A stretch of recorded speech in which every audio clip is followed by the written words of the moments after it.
जय हिंद। देखो, मैं स्मिथ सिंह, नवादा, बिहार से। आज हम बात करेंगे अभी संजय सिंह को, जिन्हें की जो है तिहाड़ में जो है चक्की पीसने के लिए जो है ईडी उठा के ले गई है। खैर, वो एक अलग चीज़ है। यहाँ पर देखो, हम बात करेंगे कट्टर ईमानदार मुख्यमंत्री की। दिल्ली के मुख्यमंत्री अपने आप को कहते हैं भाई हम तो कट्टर ईमानदार हैं लेकिन इनके शिक्षा मंत्री शराब घोटाले में बंद हैं। इनके भी संसद को जो है कह सकते हो ईडी ले गई है, रेड वगैरह डलवाए हैं। इनके स्वास्थ्य मंत्री भी जो है कह सकते हो जेल की हवा खा रहे हैं। तो जो अपने आप को कट्टर ईमानदार समझते हैं ना, वो इस प्रकार की जो है भ्रष्टाचार में उनकी संलिप्ति देखने को मिलती है। और इसका जो मास्टर माइंड है वो भी आज न कल जो है इसके गिरफ्त में आएगा। ठीक है, जनता को जो है ये परगलाने का प्रयास किए। पहले तो अन्ना जी के आंदोलन में इनकी उत्पत्ति हुई, इनकी पार्टी बनी। पहले तो इन्होंने कहा था कि भाई कुर्सी होती ही ऐसी चीज़ है जो कुर्सी पर बैठता है, पता नहीं उसको क्या हो जाता है कि वो भ्रष्टाचार में संलिप्त हो जाता है या फिर भ्रष्टाचार करने लगता है।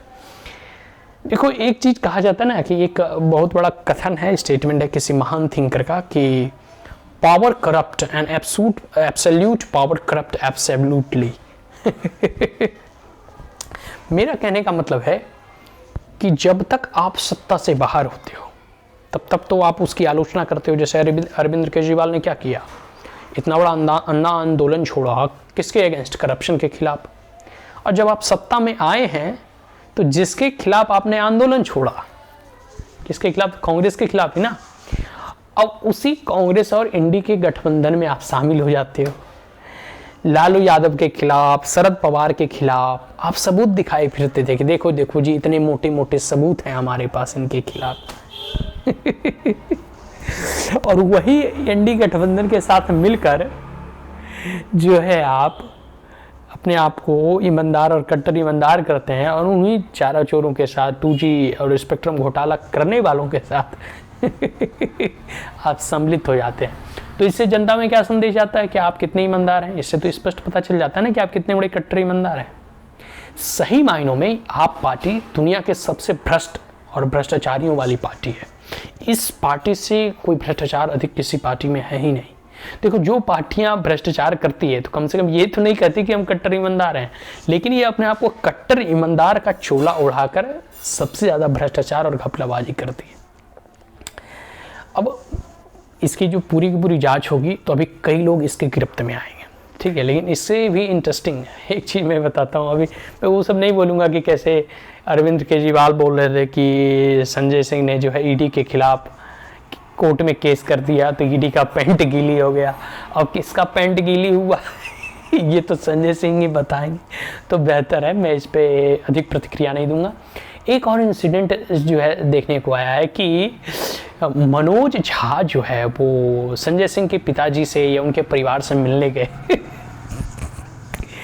इसमें जो है कि चोर चोर मौसेरे भाई वाली कहानी है अभी जैसे देखो, लालू यादव के ऊपर केस चल रहा है, वो अभी जमानत पे बाहर है। उनके बेटे पर भी जो है केस चल रहा है, लैंड फॉर जॉब स्कीम का भी मामला वगैरह जो है उभर कर आया है। अब मैं बात करूं तो केजरीवाल को जब ईडी पकड़ के, मतलब केजरीवाल का जो मंत्री वगैरह है या फिर अभी जो संजय सिंह को पकड़ के ले गई, तो जो है मनोज झा जी आते हैं और कहते हैं कि हमें संसद में या फिर हमें लोग जो है मनोज सिंह कह के बुलाते हैं और संजय सिंह को संजय झा कह के बुलाते हैं। तो हम भी मने मन सोच रहे थे, हाँ भाई चोर चोर मौसेरे भाई, आखिर तुम लोग तो हो एक ही गुट के। जैसे एक चारा चोर है, दूसरा शराब घोटाले करने वाले घोटालेबाज हैं, तो स्वाभाविक सी बात है कि एक चोर दूसरे चोर के जो है सुख दुख में तो शामिल होगा। तो चलो, चोरों में इतनी ईमानदारी होती है, इसमें कोई बड़ी चीज़ नहीं है। ठीक है, तो आरजेडी भी करप्शन में डूबी है, आरजेडी के ऊपर भी करप्शन के चार्जेज हैं और इधर अभी केजरीवाल के ऊपर और कह सकते हो आप पार्टी के ऊपर भी, क्योंकि ईडी जो है पूरे के पूरे आप पार्टी को इसमें सम्मिलित करना चाहती है कि इसमें आप पार्टी की सहभागिता है। ठीक है, तो ये कट्टर ईमानदार बता के, मतलब वही है ना, गिरावन के 10 चेहरे। ठीक है, चेहरा कुछ है बहरूपियों की तरह और कार्य जो है इस प्रकार के जो है आप करते हो कि जो है बिहार की मतलब ये दिल्ली की जनता का जो है शराब, मतलब ये घोटाले क्या हुए हैं, लिक्विड पॉलिसी क्या आई थी, क्या टैक्स वगैरह का मामला था, वो तो ईडी अच्छे से इसकी जांच पड़ताल करेगी। लेकिन एक बात तो तय है, इसमें घोटाला हुआ है। ऐसे ही 2-4 मतलब लोगों को जो है ईडी नहीं जो है ले जाती है पकड़ कर बिना कोई सबूत के। कुछ लोगों का कहना है कि संजय सिंह के जो है खाते में या फिर उनके पास जो है 1 या 2 करोड़ का ट्रांजैक्शन हुआ है, या 1 करोड़ या 2 करोड़ आया है। ये सब तो जांच का विषय है। आने वाले समय में जब इस पर जांच होगी तो दूध का दूध और पानी का पानी हो जाएगा। और भारत में न्याय प्रणाली है, इसके लिए मुझे कोई टेंशन नहीं है। अगर वो निर्दोष होंगे तो छूट जाएंगे, लेकिन मुझे लगता है ये निर्दोष नहीं है। इसके बाद जैसे केजरीवाल बता रहे थे ना कि जब इनकी पार्टी बन रही थी तो ये बार बार कहते थे कि ना हम गाड़ी लेंगे, बंगला लेंगे, ना हम बॉडीगार्ड लेंगे, ठीक है। लेकिन अब ये देखो, देख भी किए होगे कि राघव यादव अपने आप को जो है 2-2.5 लाख कमाने वाला व्यक्ति बताते हैं, ठीक है, और खर्चा करते हैं करोड़ों का। खैर वो तो एक अलग बात है। फिर बॉडीगार्ड की भी बात है कि कैसे इन्होंने कहा था कि बॉडीगार्ड नहीं लेंगे, कई जो है बंदूकधारी बॉडीगार्ड, जिसको कि जो है मनीष सिसोदिया जो है गुंडे कह के बताते थे, वर्दी वाले गुंडे और खादी वाले गुंडे। तो आज जो है वो अपने साथ जो है इन लोगों को लेकर घुमा रहे हैं। तीसरी बात है कि कार नहीं लेंगे, बंगला नहीं लेंगे। केजरीवाल 45 करोड़ अपने हवेली और शीश महल में खर्च कर लेते हैं। 8-8 लाख का पर्दा, मतलब लेटरिन में भी एसी यार। लेटरिन में एसी लगाने से क्या लाभ, उसमें तो 5 मिनट बैठना है। खैर मुख्यमंत्री है, कुछ भी करवा सकता है, वो भी दिल्ली का मुख्यमंत्री है, वो कहीं भी एसी फिट कर सकते हैं, कहीं भी जो है बल्ब लगवा सकते हैं। खैर उनकी बात है, उनका अपना शीश महल है, उन पर हम कमेंट नहीं करेंगे। लेकिन हाँ, इतना एक चीज़ तो तय है कि जनता का पैसा से ही जो है वो सब चीज़ें जो है लगाई जाती है। तो एक बार जनता के दर्शन हेतु जो है उसे खोल दिया जाना चाहिए। और मीडिया कर्मी के लिए कम से कम, अगर जनता के लिए ना भी खोले तो मीडिया कर्मी के लिए एक बार खोल दे, ताकि पता तो चले कि वो सही में शीश महल है या फिर उन पे फॉल्स एलिगेशन लगाया जा रहा है। और केजरीवाल जी, आपको भी जो है स्पष्टीकरण तो देनी ही चाहिए, ठीक है। पूरे के पूरे मीडिया कर्मी को एक दिन बुलाइए पार्टी फंक्शन में और दिखाइए आपका शीश महल किस प्रकार से जो है चमचमा रहा है। खैर, ये आज की ईमानदार पार्टी दुनिया की सबसे भ्रष्टाचार पार्टियों की श्रेणी में सबसे अग्रणी है।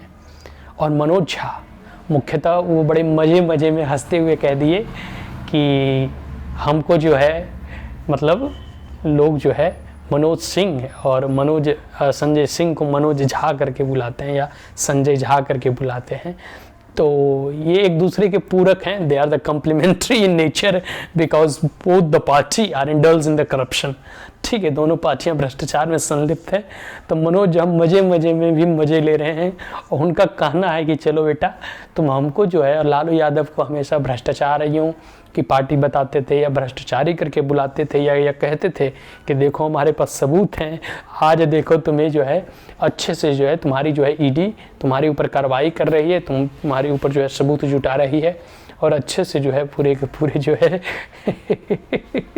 भ्रष्टाचार की पोल खोल रही है। तो मनोज झा के 2 संकेत थे। एक तो उनको लालू यादव भेजा होगा कि भाई जाओगे तो थोड़ा लाइट में आओगे भी, ठीक है, उसको थोड़ा सांत्वना दे के आ रहा। और दूसरा वो हंस के मजा भी लिए कि चलो अब तो तुम भी भ्रष्टाचारियों की श्रेणी में हमारे बराबर ही खड़े हो गए हो, तुम भी कांग्रेस के बराबर ही खड़े हो गए हो, जो कि 2G, व्यापम, स्पेक्ट्रम जैसे अनगिनत और चारा घोटाला जैसे अनगिनत घोटालेबाज हैं, उन्हीं की श्रेणी में जो है तुम भी जो है खड़ा हो गए हो। तो खैर ये जो भी सारी प्रकरण था, इसके आने वाले समय में दिल्ली की जनता बखूबी जो है जानती है, देखती है, उसका जांच पड़ताल करती है, सब चीज़ का मूल्यांकन करती है। और आने दो 2024 में एक भी संसदीय नसीब ना होने वाले हैं फिर। तो आज के लिए इतना है। मैं ये सरकार से प्रार्थना करूंगा और मेरा रिक्वेस्ट होगा कि ऐसे तमाम भ्रष्टाचारियों पर कड़ी से कड़ी कार्रवाई हो, क्योंकि ये लोग जनता का पैसा हेर फेर करके, इधर उधर करके, तितर पितर करके अपना जेब भरने का प्रयास करते हैं। जनता वही की वही स्थिति में है। दिल्ली तो लंदन ना बनी, लेकिन केजरीवाल का घर शीश महल जरूर बन गया।